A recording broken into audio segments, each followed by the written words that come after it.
오늘은 우리가 들으면 조금 무거운 단어, 들으면 불편한 단어, 전도라는 이야기로 말씀을 시작해 보려고 합니다. 전도라는 이야기는 늘 우리에게 좀 부담으로 다가오는 단어입니다. 예수님께서 우리에게 말씀하셨죠. 땅 끝까지 내 증인이 되리라 라고 말씀하셨어요. 사명을 안 할 수도 없고 감당하자니 막상 전도하면 쉽지가 않죠. 그래서 오늘은 특별한 분을 모셔서 전도왕을 한번 모시고 그분의 이야기를 한번 듣는 시간을 가지도록 하겠습니다. 기대가 되시죠? 그분은 어떤 능력이 있느냐? 한 마을 전체를 전도하신 분입니다. 그래서 모든 마을 사람들에게 복음을 전하고 많은 사람들에게 예수님께로 돌아오게 하는 은혜를 누렸습니다. 우리가 이 한 사람을 만남을 통해 우리도 전도할 수 있다. 전도는 어려운 게 아니구나. 나도 전도할 수 있다라는 귀한 소망을 가지고 또 나갈 수 있기를, 오늘 예배를 마칠 수 있기를 축복합니다. 네, 이분이 쑥스러움이 많아가지고요, 이게 방문은 못하시고 글로 이렇게 남기셔서 제가 전하도록 하겠습니다. 이분이 이렇게 첫 글을 남겼습니다. 저는 사마리아에 사는 평범한 여자입니다. 저는 남편이 5명이 있는 여인이고 또 지금 사는 남편이 제 남편이 아닙니다. 여기까지만 얘기를 해보면요, 저는 전도하기에 좋은 조건을 가지고 있는 사람이 아닙니다. 누군지 아시겠나요? 잘 아시고 가신 유명한 전도왕이라 많이 알고 계시리라 생각을 합니다. 우리가 4주째 만나고 있는 그 여인입니다. 그 여인이 우리가 알고 있는 것처럼요, 정말 좋은 조건은 아닙니다. 5명의 남편에게 버림을 받았고 지금 또 새로운 남자와 살고 있는 그 여인. 우리가 정확하게 이 여인이 정말 그럴까라고 생각할 수 있지만 전통적인 해석을 보면요, 우물가에 사람들을 피하기 위해서 낮에 온 여인입니다. 이렇게 보면 대인기피증이 걸려있는 여인이겠죠. 내가 가지고 있는 과거와 내 모습이 너무 수치스러워서 사람들에게 보이고 싶지 않은 한 여인, 그 여인이 오늘 우리가 만나보고자 하는 전도왕입니다. 내세울 것보다는 내세우지 못할 것이 훨씬 더 많은 여인, 전도자로서 좋은 점보다는 결격 사유가 훨씬 많은 여인, 그 여인이 오늘 사마리아 여인이었습니다. 제가 전도에 대한 말씀을 이렇게 준비하면서 예전에 제 모습이 한번 떠올라졌습니다. 제가 청년 때 전도 수련회를 한번 간 적이 있거든요. 전도 수련회를 알고 간 건 아니고 교회에서 가라니까 끌려갔습니다. 가서 들어보니 전도 수련회였어요. 그래서 첫날에 복음에 대해서, 영혼 사랑에 대해서, 구원의 열정에 대해서 막 이렇게 이제 말씀을 듣고 뜨겁게 기도했습니다. 광고를 하더라고요. 저녁 집회 끝나고 내일은 직접 전도 현장으로 둘씩 짝지어서 나갑니다 라고 얘기를 했어요. 저는 이렇게 길거리 전도를 많이 해본 경험이 없으니까, 그래도 교회에서 한두 번 해봤으니까 할 수 있지라고 생각을 했는데, 그 다음 말이 충격입니다. 그 다음 말이 전도 방식이 지금까지 해본 적 없는 전도 방식이에요.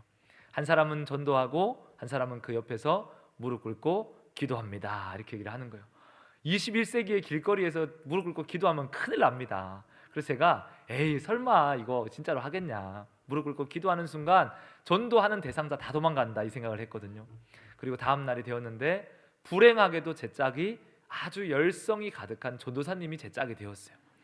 그래서 어쩔 수 없이 끌려갔습니다. 끌려갔는데 저보고 먼저 전도를 하라고 하더라고요. 그래서 전도 쪽지를 들고 하나님은 당신을 사랑하십니다 라고 이렇게 이제 전도를 했어요. 그리고 옆을 이렇게 제가 봤거든요. 혹시나 할까. 그분이 갑자기 무릎을 꿇더니 큰 소리로 기도를 하시더라고요. 세상에. 근데 이 전도를 하는 그 사람이 도망가진 않아서 무사히 했고, 다음에 이제 제 차례가 되었습니다. 그분이 전도를 하면서 저를 이렇게 쳐다보시더라고요. 형제님 이렇게 얘기를 해서 어쩔 수 없이 제가 그 자리에 무릎을 꿇고 기도했던 슬픈 역사가 저에게 있습니다. 길거리에 무릎을 많이 꿇어봤습니다 제가. 근데 여기까지만 하면 좀 괜찮은 아름다운 그림이잖아요. 그때 제 복장이 조금 문제가 있었습니다.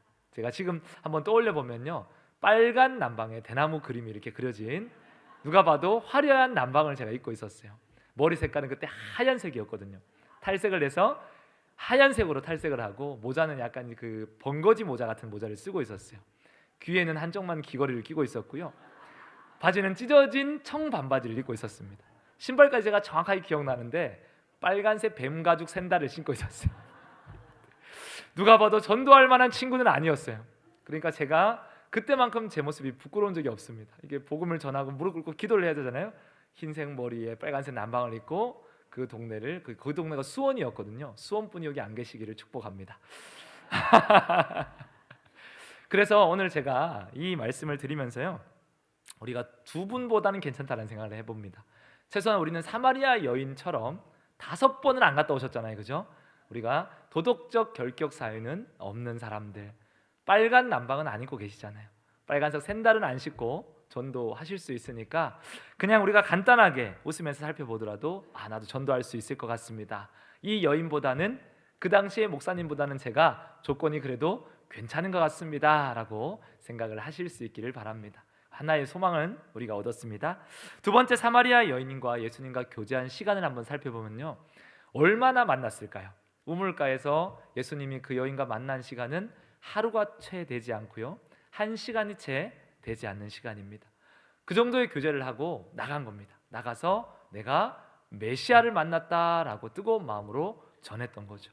우리가 신앙생활을 하면서 예수님을 얼마나 만났습니까? 여기 아마 모르긴 몰라도 모태 신앙에 계신다면 70년 이상 예수님을 만난 분도 계실 겁니다. 저도 한번 계산해 보니까요, 32년, 제가 신앙생활을 처음 시작한 지 32년이 되더라고요. 그러니까 30년 이상의 신앙생활 하신 분들은 여기 많이 있으실 겁니다. 송촌 장로교회만 20년 이상 계신 분도 많이 계실 겁니다. 우리 이런 속담이 있습니다. 서당계 3년이면 뭘 울을 수 있죠? 풍어를 읊는다라고 얘기하죠. 예수님 만난 지 30년 이상이면 뭘 할 수 있을까요? 우리가 최소한 사마리아 여인보다 예수님에 대해서 잘 알 수 있다라고 우리는 자신 있게 얘기를 할 수 있어야 됩니다. 누군가 내가 당신이 믿는 예수는 어떤 분입니까? 라고 얘기한다면 내가 1분 메시지, 5분 메시지는 전할 수 있는 정도가 우리에게 되어야 합니다. 근데 제가 또 이 말씀을 드리면요, 목사님 잘 생각해 보세요. 우리 속담에 서당계 3년이면 풍어를 읊지만 백문이 불여일견이다 라는 말이 있습니다. 그 여인은 예수님을 실제로 만났잖아요. 근데 우리는 실제로 안 만나고 듣기만 했습니다. 100번 듣는 것보다 한 번 보는 게 나으니까 그 여인이 좀 더 좋은 것 같습니다. 뭐 이렇게 얘기할 수도 있겠습니다. 그래서 예수님께서 도마에게 그렇게 말씀하신 것 같아요. 네가 본고로 믿느냐, 보지 않고 믿는 자는 복되도다 라고 얘기하죠. 우리가 그런 복을 누리고 있습니다. 우리가 그런 놀라운 은혜를 지금까지 예수님과 교제하며 만나고 있습니다. 우리 두 번째 조건도 사마리아 여인보다 우리가 조금 더 나은 것 같아요. 우리가 그 여인보다 예수님과 조금 더 친밀하고 조금 더 많이 알고 더 오랜 시간을 교제했습니다. 아멘이시죠? 아멘. 전도할 만한 소망이 2가지나 생긴 겁니다. 조건이 2개나 생겼습니다. 그럼에도 불구하고 또 우리에게 이런 고민이 있을 수도 있습니다. 그런데 그 여인만큼 내가 믿음이 없어서라고 얘기할 수 있겠죠. 조건은 괜찮을지 모르지만 내가 믿음이 좀 약합니다 라고 얘기할 수 있을 겁니다. 희망의 말씀을 드리겠습니다. 이 여인의 믿음도 그렇게 완벽한 믿음이 아니었다라는 사실입니다. 말씀을 한번 찾아보겠습니다. 요한복음 4장 29절입니다. 함께 말씀을 찾고 읽겠습니다. 내가 행한 모든 일을 내게 말한 사람을 와서 보라. 이는 그리스도가 아니냐 하니. 아멘. 믿음이 좋아 보이는 고백입니다. 이는 그리스도가 아니냐라는 이야기죠. 그가 그리스도가 맞지 않습니까? 라는 이야기입니다. 그런데 이 단어는요, 우리가 헬라어로 보면 메티라는 단어가 포함되어 있는데 부정적인 표현입니다. 메라는 단어가 들어가면 긍정적인 단어가 아니라 부정의 의미로 사용되고 있습니다. 빌라도가 말을 할 때 사용했어요. 내가 유대인이 아니지 않냐라는 표현을 쓸 때 이 메라는 표현을 썼습니다. 마찬가지죠. 오늘 이 여인이 그런 표현으로 본다면요, 조금은 의심스러운 뉘앙스로 얘기를 하고 있는 겁니다. 나의 모든 일을 알고 있는 말하는 그 사람이 그리스도가 아니겠습니까? 라는 정도의 표현인 거죠. 조금 더 나아가 보면요, 그가 이렇게 놀라운 능력이 있고 많은 것들을 알고 있는데 그리스도일 리가 없겠습니까? 라는 질문을 사람들에게 전하고 있는 겁니다. 그러니까 100%의 완벽한 신앙이 아닌 거죠. 단어의 사용법으로 보면요, 그가 무조건 메시아가 맞습니다. 그는 그리스도입니다 라고 얘기하는 것이 아닙니다. 그가 그리스도이지 않겠습니까? 그 정도 능력이 있는데 그리스도가 맞지 않겠습니까? 이 정도의 믿음을 가지고 사람들에게 나간 겁니다. 다만 그녀에게 무엇이 있었냐? 진실함이 있었겠죠. 정말로 그 예수를 만났고 그 예수님이 내 과거를 알고 있고 그 예수님의 말을 들으니 메시아 같고, 그래서 나간 겁니다. 그리고 그 말씀을 전하며 너희가 직접 와서 봐라, 와서 보라라는 증거를 그 여인이 하고 있는 겁니다. 우리말에 이런 말이 있죠. 무식하면 용감하다라는 말이 있죠. 제가 전도를 많이 하지는 못하는 것 같아요. 그런데 전도를 언제 제일 많이 했냐라고 생각해 보니까 믿음이 좀 연약할 때, 예수님에 대해서 확신이 좀 부족할 때, 고등학교 청년 때 제일 많이 전도를 했던 것 같습니다. 저에게 누가 그런 말을 하셨거든요. 전도는 교회에 데려와서 앉혀놓으면 된다라고 얘기를 했거든요. 그래서 실제로 데리고 와서 그냥 앉혀만 놨습니다. 많은 친구들을 제가 데리고 와서 앉혀놓는 일을 했는데, 돌이켜보면요, 그 중에 열매를 맺은 친구도 있고 열매를 맺지 못한 친구도 있습니다. 한 친구는 이제 학생회 때, 제가 고등학교 때 친구들 전도를 했어요. 전도를 해서 우리 교회의 전통적인 문화가 있잖아요. 새로운 사람이 오면 무엇을 하죠? 손을 벌리고 이렇게 축복을 합니다. 당신은 사랑받기 위해 태어난 사람, 노래를 부릅니다. 근데 이게요, 믿는 우리에게는 너무 익숙한 문화입니다. 이 축복하는구나, 사랑해 준다고 얘기하는구나. 믿지 않는 사람에게는요, 경악할 일입니다. 특별히 사춘기 아이들, 청년들 깜짝 놀랍니다. 주목하면. 그래서 제가 항상 청년부, 고등부 할 때 이렇게 얘기를 했어요. 오늘 새로운 친구가 왔는데 다 같이 1초만 쳐다보세요. 오래 쳐다보지 마시고 됐습니다, 시선도 두지 마세요. 이렇게 얘기를 많이 했습니다. 민망해하니까. 그 친구가 축복송 받다가 뛰쳐나갔습니다. 그리고 지금까지 교회를 안 돌아오고 있어요. 그 민망함이 있어서. 그리고 한 친구는 제가 이제 전도를 하고 교회에 왔는데, 저 때문에 다닌 게 아니라 교회 이쁜 청년 때문에 다녔어요. 그 이쁜 청년에 빠져가지고 몇 년 동안 짝사랑을 하다가 교회에 정착을 해버렸습니다. 지금은 다른 여인을 만나서 이제 안수 집사님이 되셔서 교육부서 이제 부장님을 이렇게 하고 있습니다. 신앙생활을 잘 하고 있는 거죠. 지금도 저는 고민을 합니다. 그 영혼이 내가 거둔 열매인가, 아니면 그 이쁜 청년의 얼굴이 거두었는가, 하나님 보시기에 누가 전도했는가라는 생각을 지금도 하게 됩니다.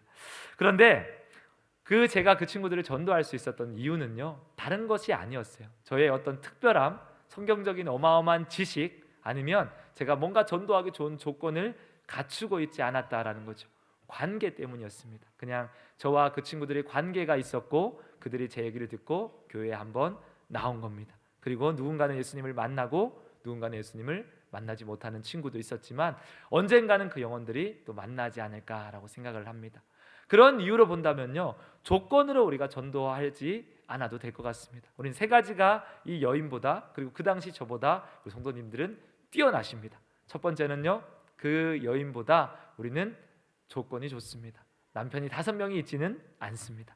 두 번째는 그 여인보다 우리가 예수님을 더 오래 만났고 잘 알고 있습니다. 세 번째로는 그 여인보다 우리가 믿음의 확신이 더 있지 않습니까?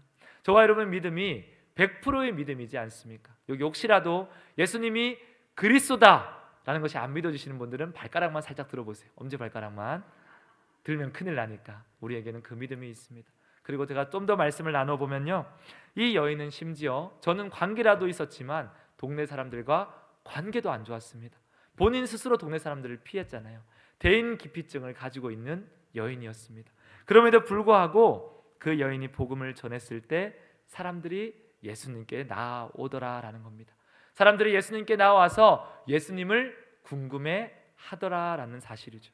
우리의 전도의 소망이 이곳에 있으시기를 축복합니다. 그리고 더 놀라운 은혜가 있습니다. 그들이 결코 매력적이지 않은 그녀의 이야기를 왜 들었을까? 왜 나와서 예수님이 어떤 분인가라는 것을 궁금해했을까? 이제부터가 더 중요한 얘기가 될 것입니다. 5번 이혼한 여인, 그리고 또 다른 남자와 사는 그 여인은 낮에 혼자 물을 기르면서 마음에 깊은 상처와 아픔이 있는 여인이었습니다. 스스로를 외롭게 한 여인이었죠. 사람과 만나는 것을 기뻐하지 않았습니다. 그 여인의 표정이 어땠을까 한번 생각해 봅시다. 그 여인의 삶의 얼굴의 모습이 어땠을까 한번 생각해 보면 아무 열정이 없었을 겁니다. 아무 생기가 없었을 것 같아요. 희망이 별로 없는 거죠. 기쁨이 없습니다. 우리 삶이 그렇습니다. 오랫동안 병을 앓거나 물질 가운데 어려움이 너무 있거나 관계 가운데 어려움이 너무 지속되면요, 사람의 얼굴에 생기가 사라집니다.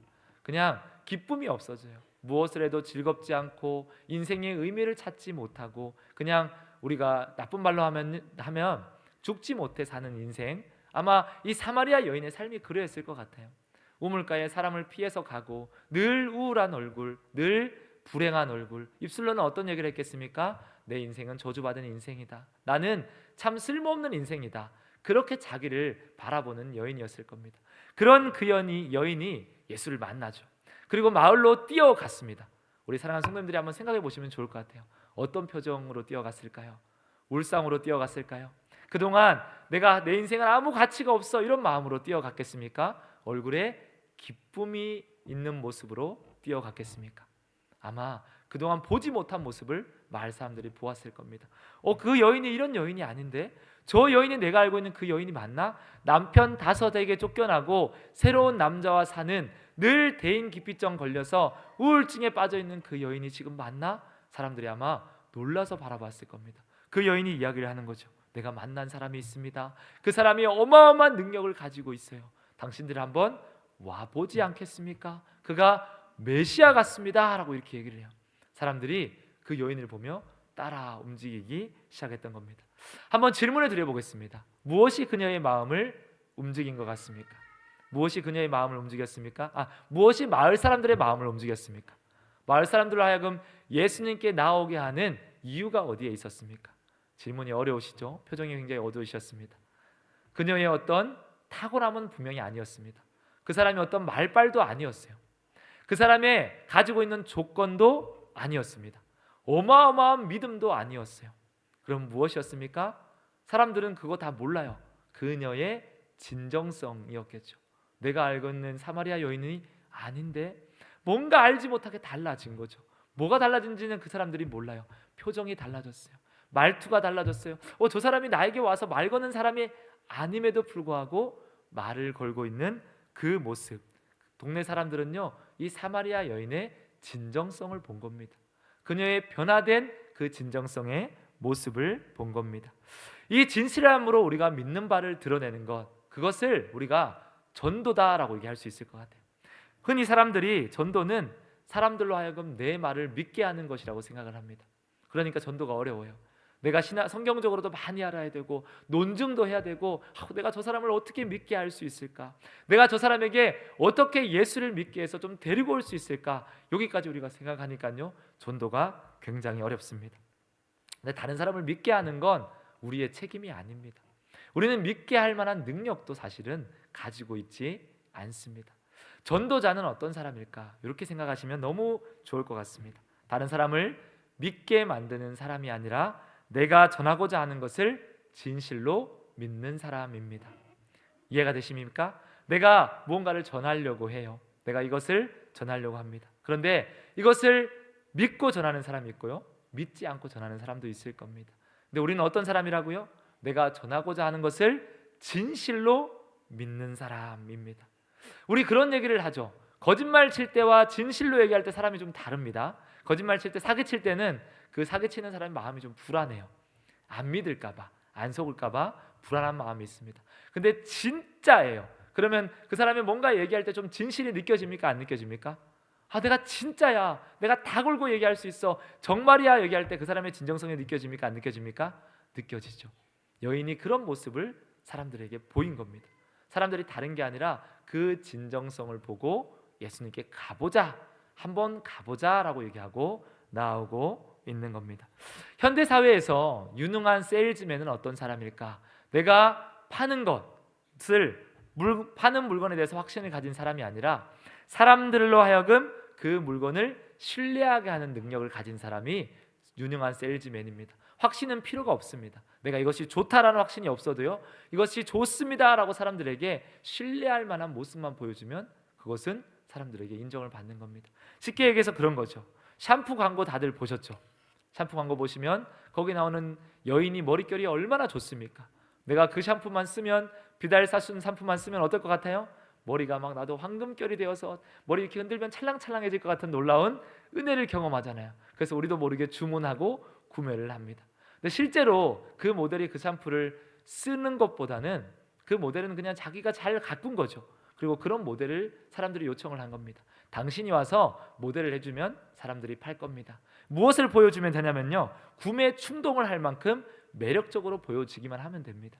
그러니까 이 광고 모델은 자기가 파는 물건에 대한 확신이 필요한 것이 아니라 자기가 사람들에게 이 물건을 사면 나처럼 될 수 있습니다라는 신뢰만 보여주면 되는 거죠.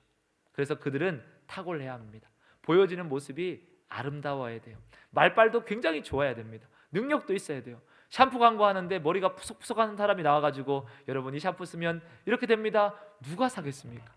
맛있는 밥을 먹고 이거 먹으면 건강해질 수 있습니다. 저 같은 사람이 나가가지고 광고하면 누가 그거 사서 먹겠어요. 아이고 저거 건강식품 아무리 먹어봐라 살 저렇게 빠진다 이렇게 하겠죠.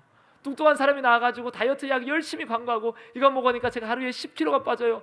어디 빠졌니라고 묻지 않겠습니까? 그 세상의 광고는요 우리가 좀 탁월해야 됩니다. 보여지는 모습이 좋아야 돼요. 복음 전도자는 어떻습니까? 우리는 탁월하지 않아도 됩니다. 우리는 좀 말을 못해도 돼요. 우리는 좀 능력이 없어도 됩니다.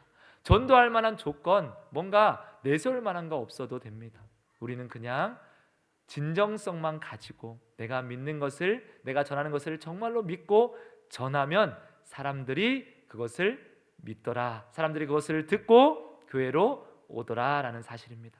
그리고 더 나아가서는요. 그것만으로 충분한 이유가 있습니다. 그것만으로 충분한 이유가 어디에 있을까요? 오늘 사마리아 여인이 전하는 그 복음에 능력이 있기 때문입니다.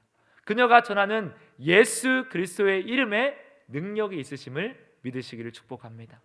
그 이름에 능력이 있어요. 그래서 그것을 전하기만 하면 됩니다. 그 자체의 생명이 있음을 믿으시기를 축복합니다. 근데 우리는 때로는 그 가치를 잃어버립니다.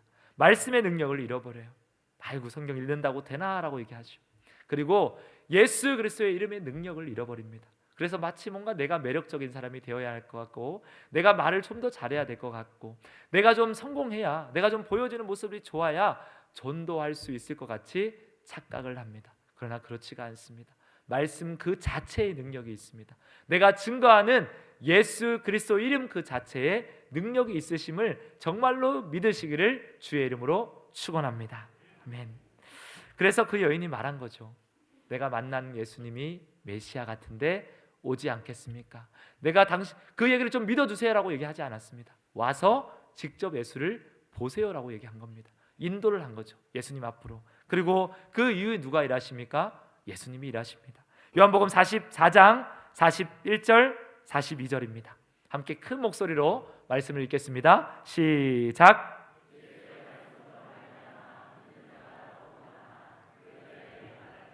이제 우리가 믿는 것은 내 말로 인함이 아니니 이는 우리가 친히 듣고 그가 참으로 세상에 굳으신 줄 알미라 하였더라. 아멘. 아멘.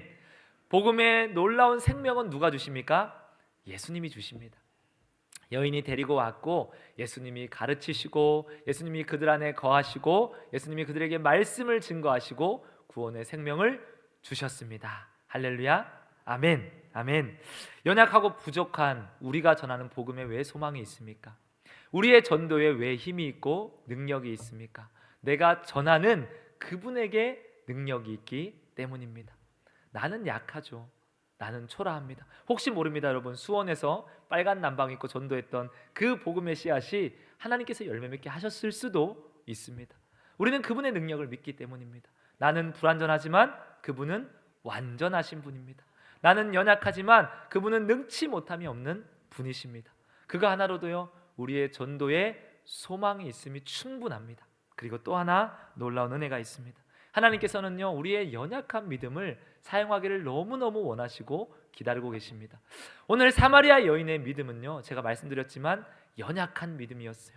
작은 믿음이었습니다. 100%의 믿음도 아니었습니다. 근데 하나님은 그 믿음을 들어서 사용하셨습니다. 그가 그리스도가 아닐까요? 이 질문 하나, 요거 하나 붙잡고요 하나님께서 어떻게 하셨냐? 그 마을 전체를 복음화로 바꾸셨습니다. 예수 그리스도를 믿는 마을로 바꾸셨다라는 겁니다. 어떨 때 하나님께서 보면요 우리의 아주 부족한 연약한 믿음의 날개짓을 기다리고 있는 것 같아요. 야 그것만 해주라. 내가 다 할게. 너 그것만 해주면 돼. 하나님이 하실 수 있지만 그것을 기다리고 계신 것 같습니다. 우리 혈류증 앓은 여인에 대한 이야기를 알고 있습니다. 옷을 붙잡을까 말까 고민을 얼마나 많이 했겠습니까? 붙잡으면 고침받을 수 있을까 없을까라는 고민도 있었을 겁니다. 주님도 같이 고민하셨을 것 같아요. 잡아라. 잡으면 된다. 아마 속으로 그렇게 생각하셨을 것 같아요. 그 여인이 잡았을 때 병이 고침받음과 나음과 함께 예수님이 난리가 났습니다. 누가 잡았냐? 왜 모르셨겠습니까? 알고 있었겠죠. 그녀에게 복을 주고 싶었던 겁니다. 은혜를 부어주고 싶었던 겁니다. 이제 너의 죄도 사함을 받았다라고 제사장에 가서 그 여인이 더 이상 부정한 여인이 아님을 사람들에게 알려주고 싶었던 겁니다. 예수님은 잡기만 하면 내가 일할 거야, 그것을 기다리고 있는 거죠. 또 우리가 알고 있는 니느웨로 가는 요나가 있습니다. 그 니느웨 성에 복음 전하는 걸 얼마나 싫어했어요. 그래서 아마 복음도 조금 전했을 겁니다. 사흘 길을 가야 하는데 하루 길만 전합니다. 그리고 작게 얘기했을 것 같아요. 회개해라, 아니면 죽는다, 이렇게 얘기했을 것 같아요.